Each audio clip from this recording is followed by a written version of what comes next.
What happens when you take a bunch of good fusion engines and put them together? Well, you get this monstrosity, which I call Shaddoll Pile. So what is up, guys? This is tcgsam here, and in today's video, I'm going to be going over my Shaddoll Pile deck profile for the April 2023 format. It's pretty much a mishmash of sort of the best fusion engines out there, in my opinion, and the deck works surprisingly well, as long as it's not going up against floodgates like Reinhardt. With that being said, let's just hop straight into the deck profile. We're gonna start things off with the Shaddoll engine. You guys have probably seen this like a million times by now, so I'm not really gonna be going over it in too much detail. But I think this is like a fairly standard Shaddoll engine. You do have the option, if you want, to play a copy of Shaddoll Falco over the Shaddoll Squamata, just so you have access to an additional utility Shaddoll when you're going through multiple names during a turn. Because you do go through multiple names most of the time, if not like all these names at least once during every turn, just because of how many times this deck fusion summons. So if you really want to, you can play Falco. I just felt like Squamata was a bit of a more consistent guaranteed effect when we use it for fusion summoning, so I like that a little bit better. Don't play Ariel. I don't think that card's just that great this format. And then Foolish Burial, of course, is just any Shaddoll monster, but also has some additional utility in this deck as well. Next up for the fusion spells, just 3 copies of Shaddoll Fusion, 3 copies of El Shaddoll Fusion. It's pretty standard at this point. You always want to be able to see these fusion spells, and they're your power plays of the deck. And then for the traps, 1 Shaddoll Incarnation and 1 copy of Shaddoll Schism. You can end on this, you can end on this as well, but this is just like a utility graveyard effect to flip up your Shadolls during the turn that they're summoned in face down offense, so you can get their powerful flip effects. And then moving on to our first additional engine, that's going to be 3 copies of Brandon High Spirits and Blazing Cartesia. I apologize for the proxy, I don't have access to Cartesia, but essentially what you need to know is it's a light monster, has the effective fusion summon, and searchable off Brandon High Spirits. So Brandon High Spirits is something I was thinking about for this deck, and that's sort of like the biggest spice I have access to right now, because of a card called Grangoyle the Dust Dragon. Essentially, it's a spellcaster, and that's important because all your Shaddoll monsters, aside from Wendy, are spellcasters. And this way, not only can you guarantee yourself a fusion outlet, because the biggest weakness of this deck was just not being able to fusion summon, not only do you discard the Shaddoll and get its effect, but also Grangoyle in the graveyard has a pretty insane effect to summon Dogmatikas later on when your opponent triggers like a monster effect that summons or something, and then you can get access to additional interruptions that way. So it's just so much synergy with this deck. I will be posting a test hand video, so if you're able to see why this is in the deck, but yeah, overall, I think this is a really great engine. You are able to add this back pretty much every turn through its own effect, because you're just going to be linking them off fusion summoning with the fusion monsters, so you always have follow-up for the following turn as well. But yeah, that's gonna do it for the Brandon High Spirits engine. We don't want to play Albion. Albion doesn't really do too much for this deck. It's just an upstart goblin. If you really can't afford Blazing Cartesia, you can try playing a copy of Albion, although I don't know how well that would work because this is a key light outlet in this deck. And then next, like I mentioned, we do play Dogmatika, so playing 3 copies in a Deer Servant, and then 1 Ecclesia, 1 Fleur, and 1 Maximus. So these are pretty standard, and Deer Servant is just an incredibly good card, not only in Shadolls, but in general. You're just able to get so much advantage off of it, and it functions as like utility removal with like Entis and such. Of course, these are light monsters as well, function very well with the Shaddoll monsters. We play Maximus in the main as well. I decided it was fair because the only real decks that might have an extra deck that sort of sucks when you Maximus them is like Kashtiro, because they do play like Garua and such, and I believe Floowandereeze, but you can side it out for those matchups. I just feel like there's such high impact in pretty much every other matchup that's just worth playing. You just get so much advantage off of it, and there's a couple more targets in the extra deck than normal, so definitely want to play the Dogmatika engine. Like I mentioned at the start, this deck does kind of fold to a Reinhardt, but that's sort of a concession you have to make when playing these types of decks specifically, is you may want to just dedicate your side deck to actually breaking through it and make your main deck as consistent as possible, and that's sort of what we were going for here. And then next up, another engine we play is the Patchwork engine. So 3 Patchwork, 2 Chain, and then 2 Polymerization. I'm sorry, I don't have another Polymerization. I had a Fusion substitute for some reason, but not Polymerization, funnily enough. But this should just be double Polymerization. Like, this effect just doesn't matter in the grave. You just always want the flexibility of Polymerization to be able to summon out Guardian Chimera. That's sort of the biggest reason why it's here.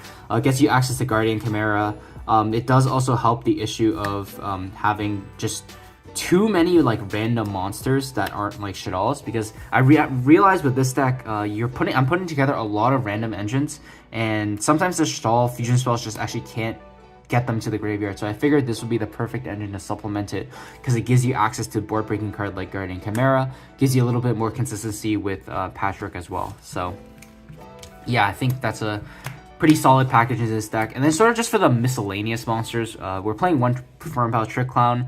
I wanted a good light monster to send off of Shaddoll Fusion. It's also a spellcaster, so if you draw Brandon High Spirits plus this, like, it also works as well. And then I am playing one copy of one Shuffler and one Miller in the Shizus. The reason I decided to play this is because I wanted an outlet to be able to summon out Shekinah, because Shekinah's effect is actually pretty solid as a special summon monster negator. Your opponent can't really beat over it either. So I wanted a way to be able to have like good main deck earth monsters, and these are sort of just the best ones out there. I recognize like these aren't the best into every matchup. Of course, you can just side them out in those cases, but I decided one was sufficient. You want to play the other two. It's a little too much then. I play Medora over Keldo because it has more attack. And you're never using its in-hand effect. This one also has a relevant effect, maybe as a hand trap, so I think 1-1 is pretty solid in this deck. And then finally, we're playing one copy of Trailman Sharon. I really like this card in Shaddolls.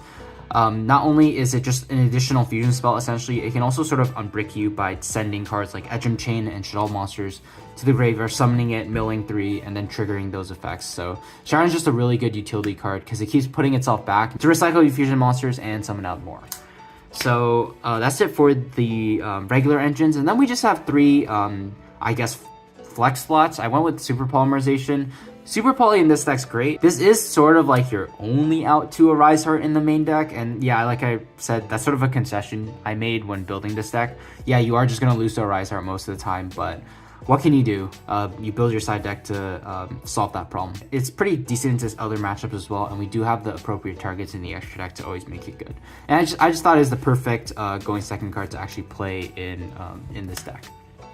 You may have noticed that was 41 cards. I couldn't really find anything to cut. If you really wanted to cut something, you can cut down Brandon High Spirits to 2 maybe, or just cut the Trick Clown entirely. Completely up to you, but I figured 41 was okay. Next up for the Shaddoll extra deck monsters, playing 2 Construct, 2 Winda, 2 Apclone, and 1 Shekinah. It's pretty standard at this point. You need the extra Apclone because you're going to be sending it off Nadir Servant. You're going to be sending it off of Maximus very often, so you want to have a second one to actually summon.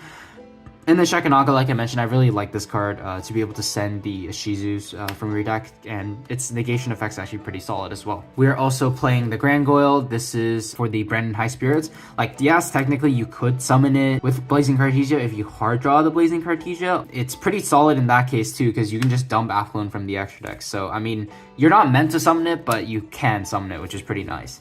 But like I mentioned earlier, it does have that graveyard effect. If a monster is special summoned by your opponent's activated monster effect, you can banish this from your graveyard and special summon a Dogmatika monster from your deck. So pretty much, if you don't have access to your Dogmatika engine already, that's summon Ecclesia search Fleur, and that's an extra form of interruption. It makes it so we lose less hard to card like Dark Ruler or Evenly Match as well. And then there's a couple of like super poly targets. I figured these were good because we also played Polymerization in Chiron, meaning sometimes we're able to actually summon it, although it's mostly just there for super polymerization. You just always want that card to be live because it's so powerful. This has additional usage with like Nadir Servant or Maximus. And then next we're playing the Dragostapelia. Not only is this technically a super poly target against Brandon, but Dragostapelia, you're going to be summoning a lot of the times with Chairman Sharon, because if you already have fusion monsters in the graveyard, Sharon plus a fusion monster turns into Stapelia, and Stapelia is just a great interruption. There are times also you could, with Polymerization, hypothetically just summon this out the hard way as well. That also works. It just gives your board an actual form of monster interruption, which is nice. One copy of Elder Entity Entis. This is for the Dogmatika stuff. Just a great utility card. I played Guardian Chimera. This is for the polymerization stuff. Guardian Chimera is just insane in this deck. You do have a bunch of like monsters that are good to fuse with. Being able to summon a monster that doesn't really have any requirements, that's sort of just like generic, means that you not only have a good way of going second out, but you also have a good way of like unclogging your hands. So Guardian Chimera is great for that reason. and then play one gravity controller. This honorary Shaddoll card, just turn any of your Shaddoll monsters in the extra monster zone to add back a Shaddoll Savara trap from the graveyard, and then lastly I play one copy of Cross Sheep. Just as a generic link 2, you have a bunch of random bodies on the board. Perhaps you can just link away, or if you already burned through Gravity Controller and you want to link away one of your fusions, this is probably just the best one to go into because it has a relevant effect. But yeah, that's going to do it for the deck profile. Let me know what you thought in the comment section below. I will be posting a test hand video for this in a few days, so do stay tuned for that if you want to learn how to play this deck. But with that being said, I just want to thank you guys so much for watching, and I'll see you guys in the next one. Take care.